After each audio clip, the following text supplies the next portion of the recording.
सुदीप श्रीवास्तव चुनाव विश्लेषक हैं, कार्तिकेय बत्रा राजनीतिक शोधार्थी और अमिताभ तिवारी आप भी राजनीतिक विश्लेषक। आप तीनों का बहुत बहुत स्वागत। एक एक करके मैं आपके व्यूज जानना चाहूंगा। सबसे पहले तो सुदीप जी, आपके पास, आपने इस रिसर्च में हमारी खासी मदद की, तो मैं ये एक्नॉलेज करना चाहता हूं और मैं ये चीज शुरुआत में बोलना चाहता हूं। सबसे पहले आपका मत। देखिए, हमारे पास बोलते हैं ना, इतिहास से सीख लेनी चाहिए। 1977, 1989 और 2004 तीन ऐसे उदाहरण हमारे पास मौजूद हैं जब चर्चा में इनविंसिबल लग रही सरकारों को विपक्ष ने बाहर किया था सत्ता से। 77 में तो बकायदा कहने के लिए वो जनता पार्टी थी, लेकिन वो बहुत सारी जगहों पर अलग अलग चुनाव चिन्हों पे भी लड़े थे। चरण सिंह जी का चुनाव चिन्ह अलग था, हेमवती नंदन बहुगुणा की डेमोक्रेटिक जो पार्टी थी, जगजीवन राम की, उसका चुनाव चिन्ह कुछ और। तो ये मिलजुल के इन्होंने वहां पर स्ट्रेटेजिक लड़ाई लड़ी। 89 में फिर यही हुआ। 89 में अटल बिहारी वाजपेयी और अडवाणी जी की भाजपा से जनता दल का जो उस समय बना था, वीपी सिंह ने बनाया था, डायरेक्ट गठबंधन नहीं था, लेकिन उन्होंने बहुत सारी सीटें एक दूसरे के लिए छोड़ दी थी और कुछ जगहों पर फ्रेंडली कंटेस्ट हुआ था। जहां पर उनको लगता था कि दोनों के पास कैंडिडेट मजबूत हैं, तो वहां ट्रायंगुलर हुआ। उस स्थिति में कांग्रेस 400 से घट के सीधा 191 पे आई थी। और 2004 का उदाहरण अगर आपके सामने है, जब पूरी चर्चा यह थी कि अटल बिहारी रिपीट होंगे, उस समय बहुत ही लो की चुनाव हुआ था विपक्ष की तरफ से। यह बिल्कुल हल्ला नहीं था कि हम टक्कर दे रहे हैं अटल बिहारी के मुकाबले कौन, और ये सारी बातें। और लो की चुनाव में अलग अलग प्रदेश में अलग अलग पोस्ट पोल अलायंस था, उसमें बहुत सारे दल लेफ्ट, ये सब पोस्ट पोल में साथ है। मैं यही कह रहा हूं कि आज भी अगर विपक्ष को सरकार बनानी है तो उसको जो अपने मजबूत गढ़ हैं वो पहचान के वहां सीटें जीतनी होंगी। अगर कांग्रेस नेतृत्व करना चाहती है तो नेतृत्व तभी मिलेगा जब वो 100 लोकसभा सीटें जीत जाती है। अगर वो भी 50 सीटों के आसपास रहेगी और तृणमूल के बाद आप मुख्य विपक्षी दल होने का दावा नहीं कर सकते, भले ही आप सबसे सिंगल लार्जेस्ट ऑपोजिशन पार्टी रहे। मैं पहला लक्ष्य यही होना चाहिए कि आप अपनी जीत सकने वाली सीटों को आइडेंटिफाई करके वहां पर जीतने की तैयारी करें। जी बिल्कुल। अमिताभ जी, आपकी क्या राय है? देखिए, इसमें कोई राय नहीं है कि कांग्रेस पार्टी ही किसी भी ऑपोजिशन टॉक्स को लीड कर सकती है। 350 सीटों पे 2019 में कांग्रेस या उसके घटक दल नंबर 1 और या नंबर 2 रहे थे। तो यहां पे क्या होने वाला है कि एक प्री पोल अलायंस कुछ लाइक माइंडेड पार्टीज के साथ ऑलरेडी है कांग्रेस का, और अगर हम बात करें तो अलायंस पार्टनर्स कांग्रेस के बढ़े हैं। जेडीयू और शिवसेना का एक फैक्शन ऐड हुआ है। और पोस्ट पोल अलायंस, ये 5-6 जो राज्य हैं या दल हैं, जैसे TRS, TMC, BJD, YSRCP, Samajwadi party और लेफ्ट पार्टीज, ये 5-6 दल, मुझे नहीं लगता है कि कभी भी कांग्रेस के साथ कोई प्री पोल अलायंस इनका फॉर्म हो सकता है नेशनल लेवल पे। ठीक है। और जहां तक हिस्ट्री की बात कर रहे हैं श्रीवास्तव जी, तो हिस्ट्री में कोई भी नॉन कांग्रेस प्राइम मिनिस्टर या non BJP prime minister Morarji Desai ji को छोड़कर के 1 साल भी टिका नहीं है ऑफिस में, 1 साल भी टिका नहीं है। तो कांग्रेस को यहां पे अपनी साख बचाने की भी जरूरत है। आज कांग्रेस ये देख रही है कि कांग्रेस ने जो वोट शेयर लूज किया है, क्या वो सारा का सारा भाजपा ने छीना है कांग्रेस से?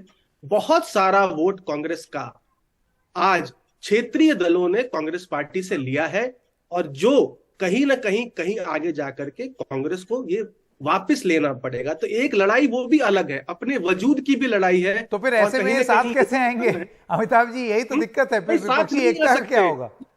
हमने गुजरात में देखा आम आदमी पार्टी, पंजाब में देखा, दिल्ली में देखा। जॉइंट ऑपोजिशन यूनिटी या 100% ऑपोजिशन यूनिटी, ये एक मिथ है, ये हो ही नहीं सकता है। एक 1977 में हो गया है, लेकिन ये दोबारा रिपीट होने वाली चीज नहीं है। जो लोग अपनी अपनी जगह मजबूत है वहां जीतेंगे, और कांग्रेस ये उम्मीद करती है कि समाजवादी पार्टी, टीएमसी, टीआरएस, ये सब क्योंकि अभी दिख रही हैं कि एंटी बीजेपी हैं, पोस्ट पोल अलायंस में कहीं ना कहीं बिल्कुल कांग्रेस को 77 सपोर्ट में हुआ करेगी। था, लेकिन उसके बाद फिर वो धड़ाम से गिर भी गया 2-1 साल में। जी मैं कार्तिकेय बत्रा आपके पास आना चाहता हूं, आप किस तरीके से देखते हैं? आपके आंकड़े, आपकी रिसर्च क्या बताती है? मैं ये, हाँ थैंक यू संकेत भाई, मैं ये कह रहा हूं कि विपक्ष के गठबंधन की अगुवाई करना और उसमें वर्चस्व बनाना अपना, ये दो अलग बातें हैं। अगुवाई करने में कभी कभी कैप्टन को पीछे भी थोड़ा हटना पड़ता है ताकि वो अच्छे खिलाड़ियों को आगे खेलने दे। तो जब वो कांग्रेस कहती है कि हम लीड करेंगे, हम सेंटर पे होंगे, तो डोमिनेशन वर्सेस लीडरशिप में एक फर्क है। मुझे लगता है इसमें एक अहम पेच जो फंसेगा, जो आप वर्ड यूज कर रहे हैं पेच, वो 2023 के जो राज्य स्तर के चुनाव हैं, जहां पे कांग्रेस अपना जोर आजमाएगी भाजपा के खिलाफ 4-5 अहम राज्यों में। उसके जो नतीजे आते हैं उसके आधार पर काफी सारी छत्तीसगढ़, चीजें सेट होंगी। एमपी, राजस्थान, कर्नाटक, राजस्थान, छत्तीसगढ़, एमपी, ये 4 जो आपने अभी एकदम सही गिनवाए, तो इनके आधार पर बहुत सी बार्गेनिंग डिटरमिन होगी। और ये दो धारी तलवार है संकेत भाई। कैसे दो धारी तलवार है? अगर कांग्रेस अच्छा करती है तो वो जॉइंट विपक्ष के लिए अच्छी बात है, लेकिन कांग्रेस के जो अपने लीडर हैं वो फिर शायद बोले कि हम ज्यादा जगह क्यों दे और पार्टियों को। अगर कांग्रेस बुरा करती है तो विपक्ष के लिए परफॉर्मेंस वाइज गलत है, लेकिन तब शायद कांग्रेस की हम जो ह्यूमिलिटी है वो बढ़ जाए, ज्यादा स्पेस कंसीड करे। तो ये दो धारी तलवार है। इस सब में एक बात और, राहुल गांधी जी ने बहुत पते की बात करी कि केवल जो एक गणित का कॉम्बिनेशन है उससे बात नहीं बनेगी, एक विजन देना है। तो देर भी हो रही है एक तरीके से देखा जाए तो। आप कह रहे हैं कि केवल अभी 400 दिन है, मैं कह रहा हूं केवल 400 दिन है संकेत भाई। अगर आप ये सरकार को देखें मोदी जी की, ये हमेशा तो चुनाव बोर्ड में रहते हैं, तो जब केवल 400 दिन है और इतना होमवर्क करना अभी बाकी है, तो जितना जल्दी हो सके आपको अपनी अरिथमेटिक, अपनी विजन और अपने फिजिक्स, अपने केमिस्ट्री पे काम करना चाहिए।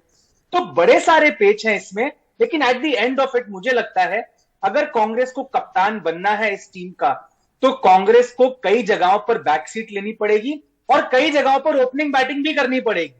तो कांग्रेस को समझदारी से ये करना पड़ेगा कि क्या वह हर इनिंग में आके पहली बॉल पर काफी जगहों पे आउट होना चाहते हैं और कुछ में रन बनाना चाहते हैं, या कुछ में बहुत अच्छा रन बनाना चाहते हैं और बाकी में अपने बढ़िया खिलाड़ी को आगे खड़ा कर उससे रन बनवाना चाहते हैं। बढ़िया बात, एकदम बढ़िया बात।